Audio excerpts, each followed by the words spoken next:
மயிலத்தில் போலி பட்டாவை ரத்து செய்யக்கோரி செல்போன் டவர் மீது ஏறி போராட்டத்தில் ஈடுபட்டார். மயிலத்தில் போலி பட்டாவை தயார் செய்து நில மோசடியில் ஈடுபட்ட நபர் மீது நடவடிக்கை எடுக்க கோரியும் போலி பட்டாவை ரத்து செய்ய கோரியும் செல்போன் டவர் மீது ஏறி போராட்டம் நடத்தினர். அயிலம் மலை அடிவார பகுதியில் 20க்கும் மேற்பட்ட ஏழை எளிய மக்கள் பல ஆண்டுகளாக வாழ்ந்து வருகின்றனர்.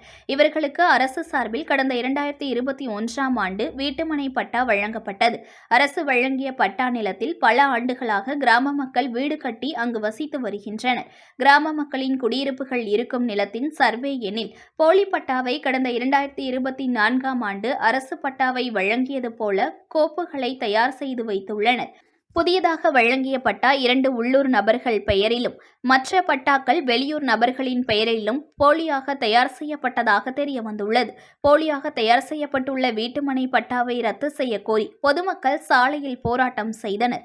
அப்போது பொதுமக்களில் ஒருவர் செல்போன் டவர் மீது ஏறி போராட்டம் செய்தார். இதுகுறித்து தகவல் அறிந்த மயிலம் காவல் நிலைய போலீசார் சம்பவ இடத்திற்கு சென்று போராட்டம் செய்த பொதுமக்களிடம் பேச்சுவார்த்தை நடத்தி தக்க நடவடிக்கை எடுக்கப்படும் என்று உறுதியளித்ததன் பேரில் போராட்டம் கைவிடப்பட்டது.